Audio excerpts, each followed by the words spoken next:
As Joan of Arc was dying at the stake, she said this quote, "Every man gives his life for what he believes, and every woman gives her life for what she believes. Sometimes people believe in little or nothing, and yet they give their lives to that little or nothing.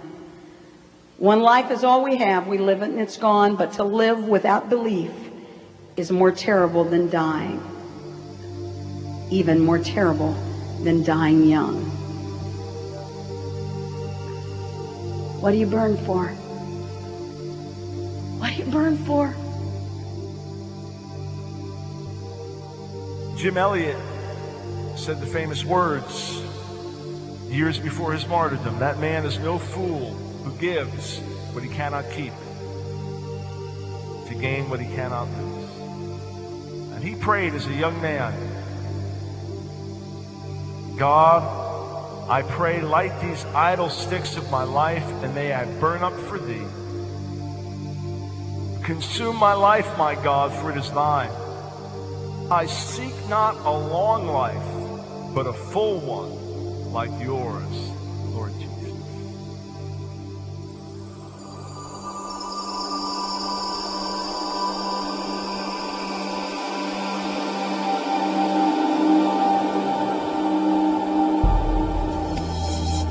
Nate Saint, along with Jim Elliot and 3 others, American missionaries, were all martyred by the Auca Indians, 1956 in Ecuador. It was only after many years that Steve Saint, Nate's son, Nate was the pilot, found out all the details of what had happened. The killing of his father and the others.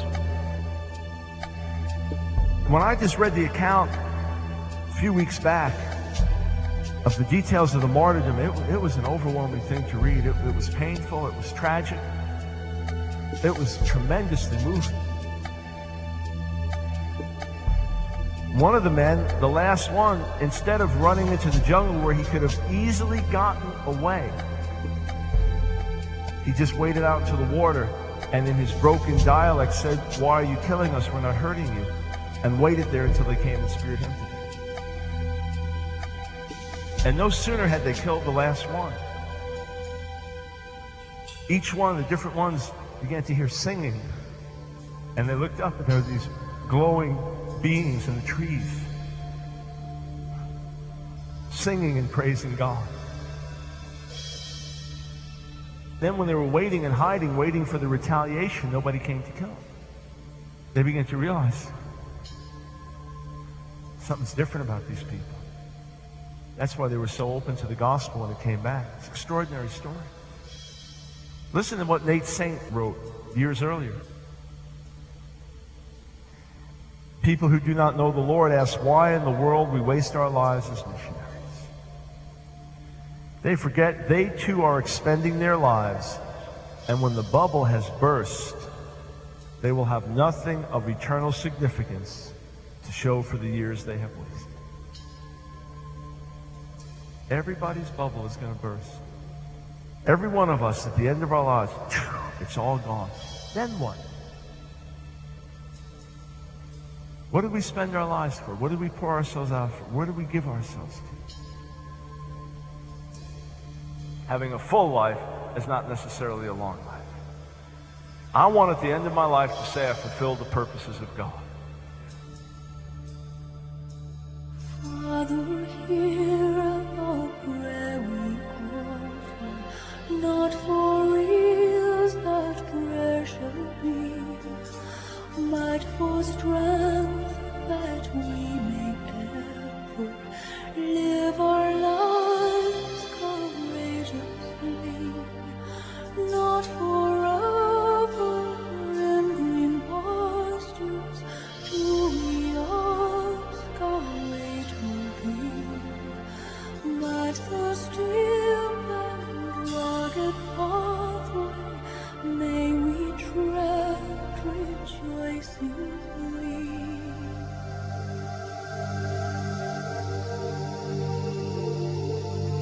What's it going to be like for you if one day when you die and you make it to heaven, you made it in, and on that final day, you look around and there's that table you've heard all about, and it's time for the marriage supper of the Lamb. And angels are gathering around and they're placing everybody in their proper seats. They say, come here. This is where you're to seat at the marriage supper. And you sit down and you don't recognize anybody around you, but they're all former Christians, all on fire, people that got saved sometime in their life and they made it in. And across from you, a little girl, and you look at her. You say, hi, what's your name? And she says, Rebecca. You say, Rebecca, where are you from? She says, Rome. And you say, Rebecca, would you talk to me just for a few minutes of how you got here? She said, well, we had a real hard life. My daddy, when I was 8 years old, I had to go to this big arena and I watched lions eat my daddy. With my own eyes, I watched lions eat my daddy. They killed him because my daddy loved Jesus. And I've never cried so much in my life as I did that day. 2 days later, they came back for me and my brother, and they took us to the same arena where my daddy died. And there was thousands of people cheering. They paraded us into the arena. And there was no one there but just us in that big arena and all the people. And then I looked around and I saw all these doors opening up around the arena. And out of every door came lions. And I'd never been so scared in my life. They had told me that if I just denied Jesus, I could live. But I couldn't do that. He was everything to me. He was my reason for living. I died that day. The angels came and ushered me into heaven. And I've been waiting here for the marriage supper. This is so special. And then she says, and how about you? What's your story? Friend, look at me. You better have one. You better have one. You better be able to say something.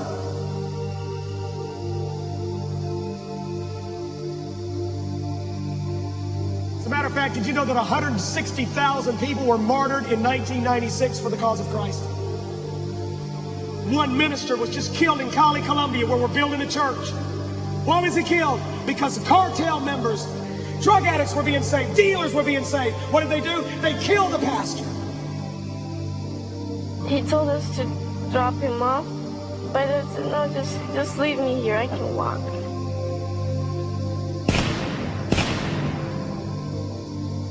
That was the last time I saw him.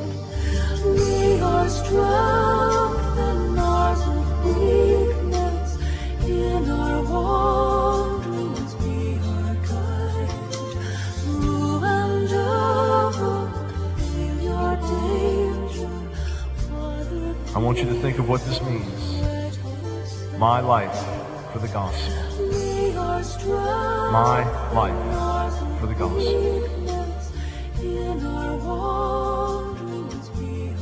With his death, it's like it encouraged us to want to do the same, to lay down our lives for the Lord and not just die for him, but to live for him. That can be harder than dying for him.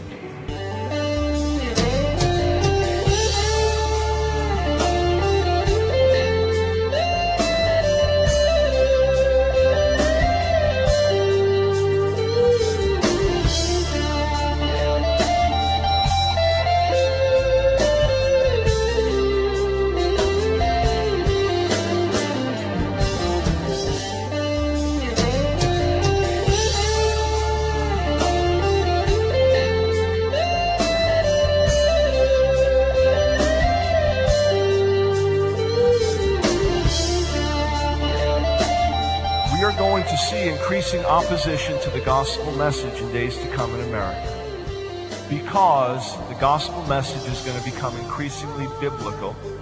The gospel message is going to become increasingly radical and revolutionary, and the gospel message is going to become a threat to this world system. The gospel is going to become an increasing threat to worldliness, and materialism, and greed. and the gods of sports, entertainment, fashion. The gospel is going to become an increasing threat to the rising tide of Satanism and false religions. And the results will be the same as in the book of Acts. Uproar, persecution, and great moving of God. And I believe we've come to the time for the accumulated prayers of the saints are arising in one generation. And God is going to answer all those accumulated prayers and remember all those covenants, and it's going to come down on you guys. I'm telling you, young kids, I believe the greatest awakening is coming to your lives, to this generation. But it is preceded by generations of mothers and fathers who have been crying out for the manifestation of a generation that would bomb the earth. I tell you what, we stand on the shoulders of forefathers and foremothers who have paid a price.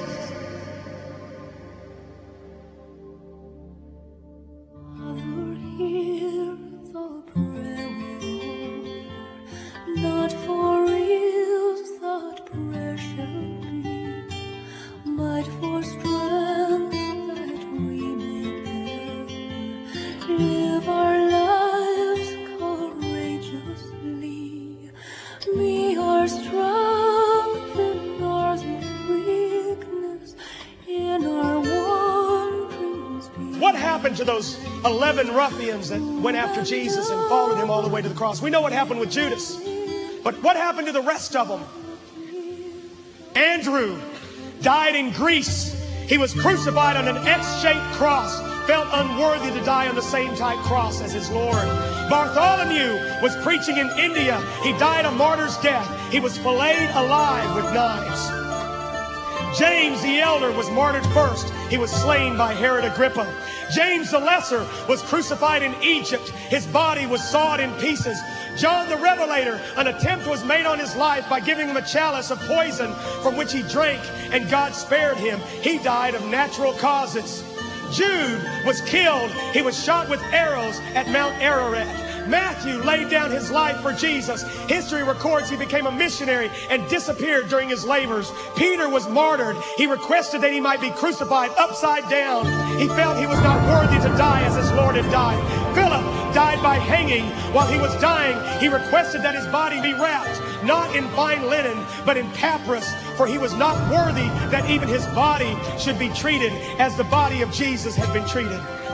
Simon the Zealot, tradition says he died on the mission field as a martyr. Thomas, tradition says that he was commissioned to build a palace for the king of India. There he was killed with a spear as a martyr. Man, you guys inspired me, man. I want to be able to talk to them. I want to be able to look at them, and I want them to look at me, and I want them to say, well done, Steve.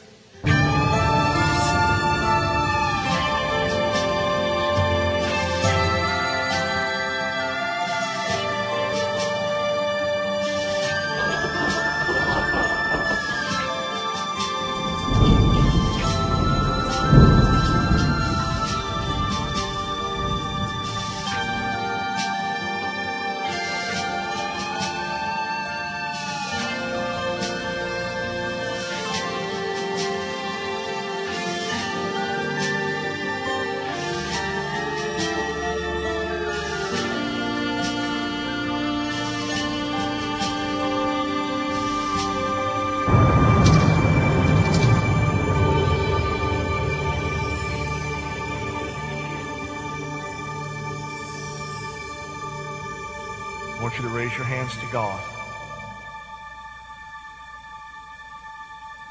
Say this with me. Heavenly Father,